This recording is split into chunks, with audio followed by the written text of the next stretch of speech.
Here's host Katie Osborne. Welcome to Power Nation on the Road as we come to you from the Las Vegas Convention Center.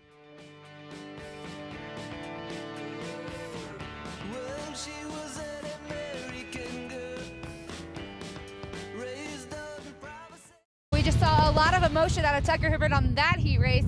Why was that heat race such a way to prove yourself really here at the start of the season?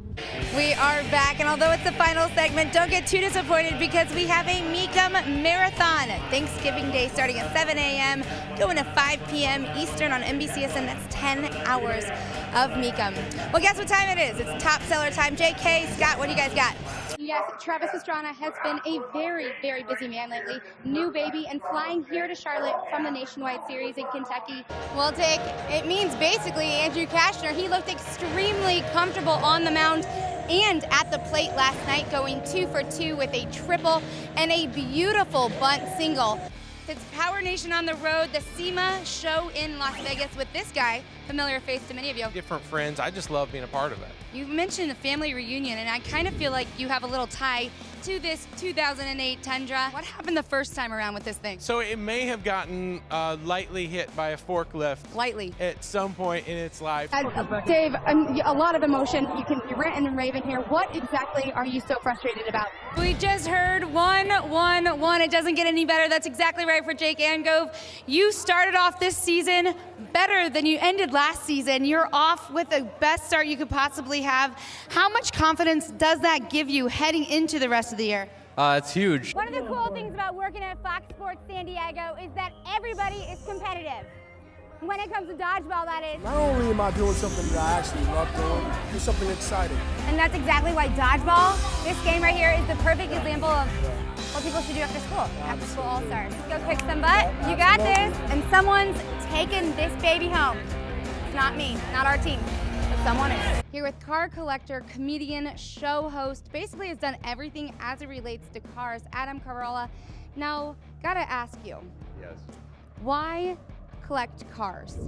it's interesting because CJ was saying earlier today that he doesn't think a lot when he's in the truck. It actually is more distracting if he's thinking, but one thing he wanted to focus on today was his tires. He wants to try to get the most traction and still make them live, and right now as he's fighting Scott Douglas, that's going to be extremely important here towards the end. You talk about that big move that CJ Greaves was making, Robbie. CJ, how did you know that was the right time to capitalize on the mistake of your dad? Because he doesn't make mistakes very often. And Johnny, as you're standing here too, I want to just ask you guys together, how fun is it battling it out with each other? Oh, that was a blast. Now, we've been talking about these Southern California cars, and one of those cars that stands out to me as a Southern California one is a 62 Bel Air Resto Mod. Now, I've always been a fan of Bel Airs. This one's rare with the bubble top. In 62, there was only 4,900 of them made. Really cool, and this is my star car. A very busy week for Tanner on and off the track. Tell us a little bit about the Napa chassis deal and what that really entails for you. What were you thinking that final stretch when you knew your teammate was pushing right behind you? Well, the real question is are there really any Kyle Kleinman supporters here at Park River? I guess so, guys. What was the key to getting around Scott there, especially on such a wet track? Describe what it's like leaving the line, if you could use one word. Is there a word? Insane. I want to talk to you about Alexi Amarista. Great defensive plays out there. What does he bring to the team? The Ninja brings everything, man. What exactly was your approach? A well-deserved Gatorade basket. Well, a new face and accent around the pits here at Torque. Earl Bamber is making his debut this weekend here in Charlotte. I say a new accent because you're from New Zealand, you're Kiwi, and this truck stuff is way different than anything that you've been involved in recently being a factory driver for Porsche. Your first impression was that it was insane. What were your expectations literally as you're suiting up, putting your helmet on, getting in the truck? Welcome back to Chase Field for Game 3 against the Diamondbacks. Well, one of the hazards of being on the mound is the comebacker. One of the most challenging plays to make as a pitcher. 2 weeks ago, we came to you from the Atlanta Dragway.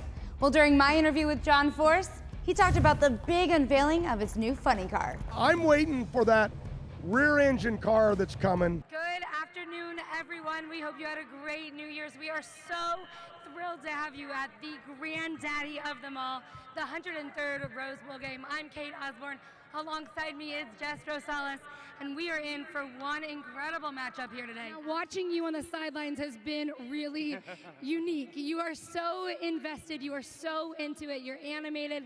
What advice do you have for this team? Don't be like me right now. It was great because when Adrian hopped up on this podium, he raised his arms up in victory because he was so pumped about his 72 AMC Javelin.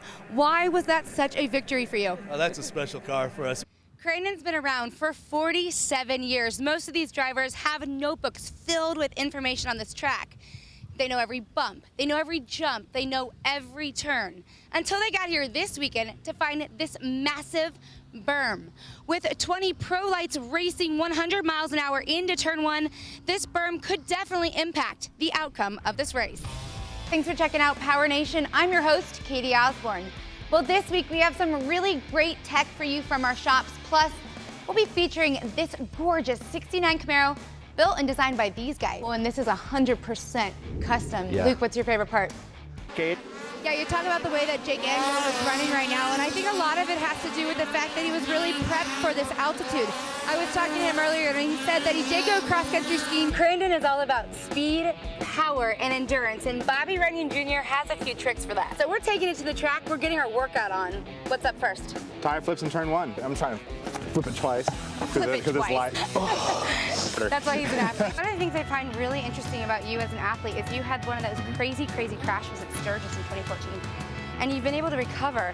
If I had not been physically in shape. Burpees. So ready? Okay, your burpees are quite a bit different than my burpees here. On to the final turn. What do you have for us? Jump ropes. Bobby, I have to Ready? let you know, I can't jump rope forward. This is our workout at Crandon. I hope you guys have enjoyed it. Yep, 98. I've got my butt kicked. 99, 100. All right, that was fun.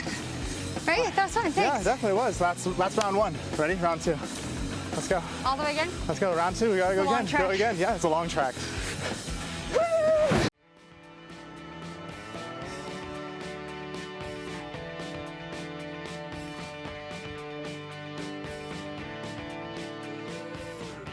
Well, that's what's on Power Nation this week, along with Jay in his 821 horse HP Tuners Mustang.